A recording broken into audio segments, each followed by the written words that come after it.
I guess before like kind of jumping into it a bit more, we should probably I guess set up like so you've been around this block for a minute. You've started with Flash games a bajillion years ago. And then I guess like I think for me Super Meat Boy, and then Super Meat Boy was like the first time I had seen your work online and like noticed what was up. And then we played Pat, you and I played The Binding of Isaac back on Best Friends. And I played a bunch of Binding of Isaac after that. Yeah, and well, the episode we did when we LP'd that was one where I got so weird. I didn't know what it was or much about it at all. I just recognized the sprites online and people had been using them in like Bible Thump and stuff, Yeah. But I didn't know any of the story involved or any. So the intro that played there, people have described it as me getting hit with a flashbang of like PTSD because I had an extremely strict religious upbringing, which like freaked the shit out of me, and eventually I got out of there, but not without scars from it. And so that like moment of mom saying yes Lord, speaking to Lord and talking about Abraham and that entire thing, that was all just like, oh my god, I didn't expect this to get this real this quickly, and was kind of terrifying. In this goofy little Flash game. In a goofy little Flash game with these cute animations, exactly. So I'm like, has someone else been through this? Are we understanding? Are we having the same understanding here about just like scripture being quoted at you in a hostile manner from childhood? I think a lot of people can relate. I thought I was writing about stuff that was quite unique, and I thought there's no way. The people will just think it's strange, but there's a lot of people out there, and I grew up with the duality of.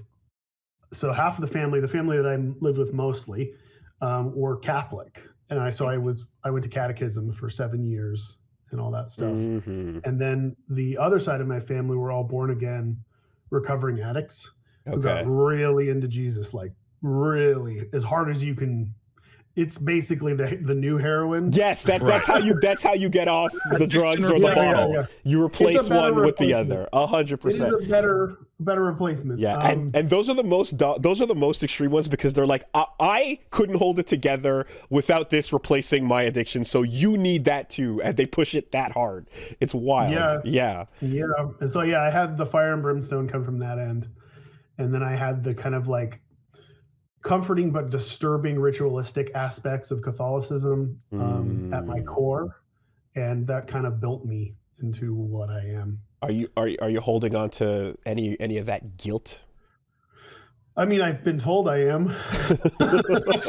I feel a great deal of guilt, and they always say it's Catholic guilt, but I'd like to think I'm just a human being who can feel feelings, but maybe I don't know. Man, I'm like, there's just these moments that I have of like, for what kind of did it for me as a kid was there'd always be these moments because I was basically raised Seventh-day Adventist, which is a particular offshoot of like Millerites, which were the people who believed that like there was a specific calendar day in the 1700s when they knew when the world was going to end, so they sold off all their possessions, and and then it obviously didn't happen, and then the Great Disappointment, and so there's this whole thing about them being particularly like, we crunch the numbers on the Bible and we're extra dogmatic about it, and so what that kind of led to was a number of people would come through our church, and like a pastor would be on tour, and he'd be like, okay, this is the pastor who's specifically here to talk about why drums are evil and music with drums are bad because it syncopates with your heartbeat, and anything that is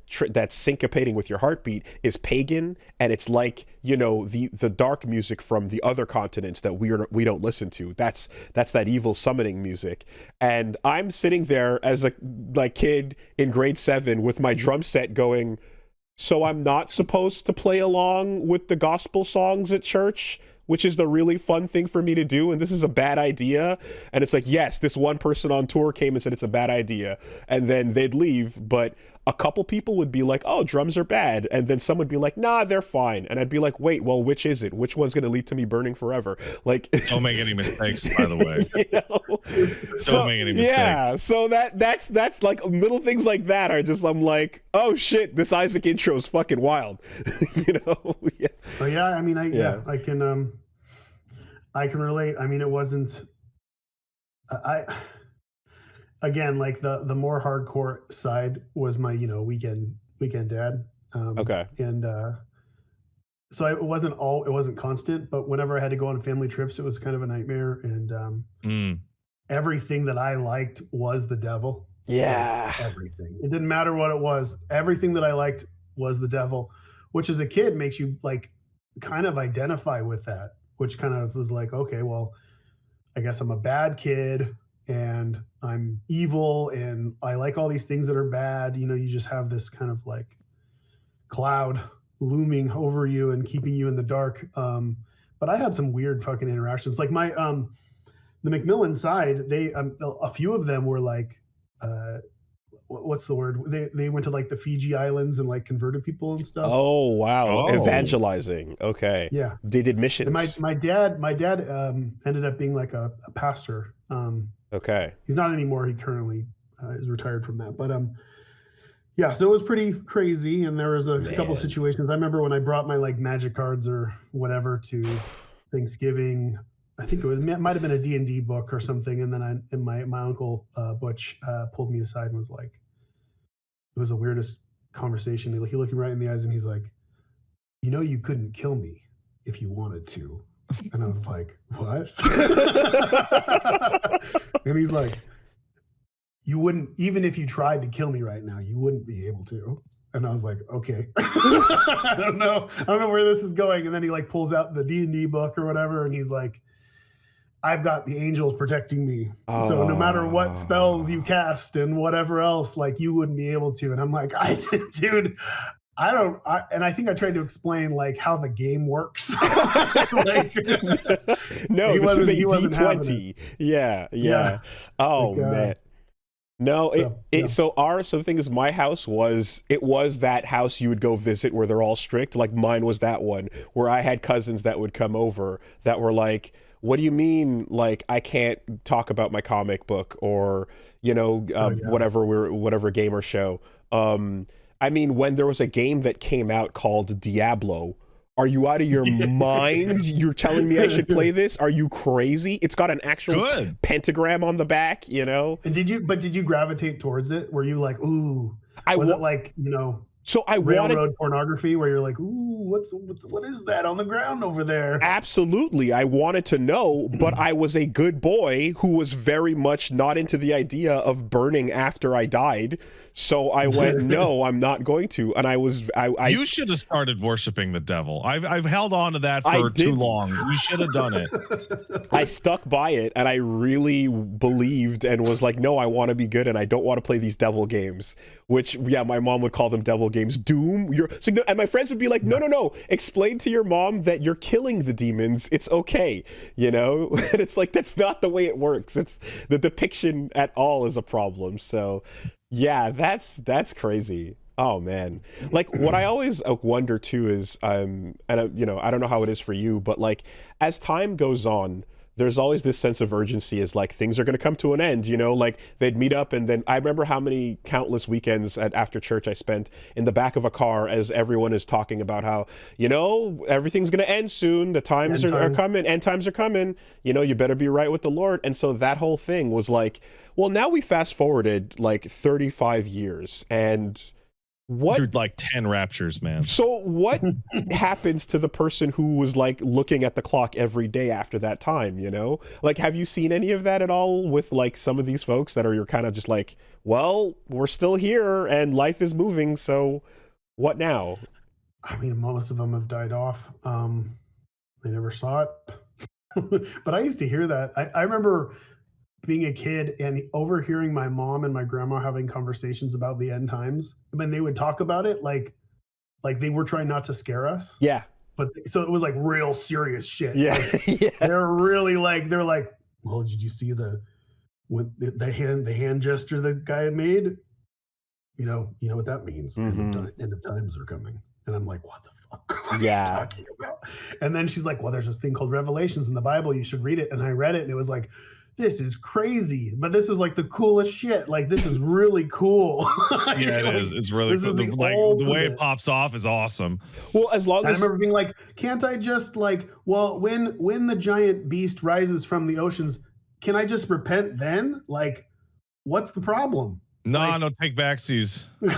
Yeah. Like, once you show me proof, I'm gonna be like, okay, I get it. Sorry. And I mean, like, and it's like, you know, it's the raddest shit as long as we're enjoying it through the lens of anime, you know, as long as like Evangelion is like interpreting beasts and demons and angels and this cool shit. You're like, that's dope as fuck when you're looking at it from a distance, you know. And every RPG that uses Christian mythology as like a mystical background, you know. But yeah, I mean, but when I mean, it's current mythology. Like, yeah. It's a very modern mythological storytelling, which is cool because it works in this age. You know, makes sense to what we know, not like Greek mythology or Egyptian mythology. But I will. We know what the sun is. We know the sun's not a god. Right? Do you? Maybe have you been inside of it? It's Can not. we open that up and see? Were you there? Were you there on the sun? Oh yeah, unless. No, but the thing is, it's like that's all fine and dandy, but then for me, I have the moment for me was the end times are coming talk eventually became I discovered that some of my family had purchased land far outside the city to be a escape for when things got too hot. when the end times prophecy meant it was time to move away from the cities, which is what it says, you know, when John the Revelator wrote about that. And they got that planned, and they had a whole plan for we're gonna leave, and they didn't tell me about it. Does that mean you're not invited? A vacation little area? Yeah, that you could go to? yeah, a little bit, you know. And I was apparently not invited, but a couple other families, you know, put the money together, and they got the plans for this place to escape to. Woolie. And I'm like, oh, I'm out. That's it. We're done. Like this is cooked. No. There's no coming back from that. Bring your evil drum music, dog. Oh, terrible. Mm-hmm. Yeah, I would have drummer boy led the demons right up to the escape, you know. That's the problem. So anyways, all this to say, that was like that hit me hard, you know. Yeah, I feel like, Pat, you managed to escape all of that baggage. Well, so I had a Protestant mom and a lapsed Catholic dad. So the lapsed Catholic dad was just like, the boy can go to church if he wants. And then I went to church a couple times, and I was like really bored.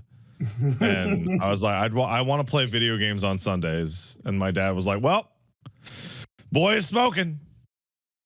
But my brother and sister, their mom makes them go to mass. And that's it. Like, I had Christmas mass. Okay. Yeah, it's interesting because I'm like, you eventually are like, I think, well, at least for me, you come to a détente, you know, with everything, and you're like, all right, you guys are the way you're gonna be, and that's it. We're family, that's fine. We have an understanding of where we are at in life and stuff. And as I have my daughter now, who, you know, just arrived, you know, there's definitely a part of this which is like, okay, I have to sit down, you know, some of my very beloved family and kind of go, we're not going to like have her fall asleep with a Bible in the crib every night. Actually, that's we're gonna not do that. Heard that one. That's new. Yeah, no. Yeah, that's gonna be fun. That'll be fun. It wasn't too crazy on my end. There was because my mom still is mildly Catholic, and my dad's quite religious still. But my kids, my oldest, who's now 10, when she was about 7, she was like, I want to go to church. And I'm like, what? Whoa. You want to go to church? She's like, yeah. And I said, okay. And she's like, what's it like? And I said, it looks cool, but it's really boring.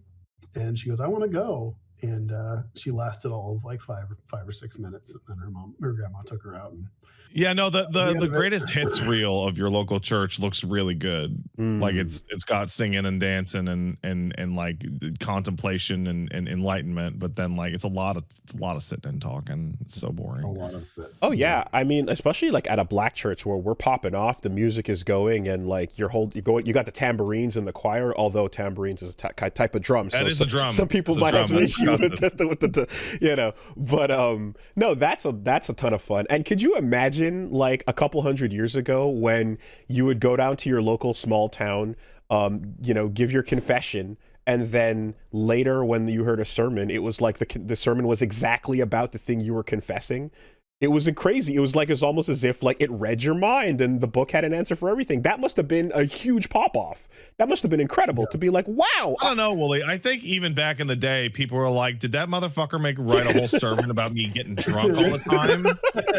What the fuck? I just told him that yesterday." In confidence at that, and now he's staring at me from the pulpit talking about the demon in the bottle. Yeah, it's fine, just throw an indulgence at it, right? Just pay that off and you can drink all you want.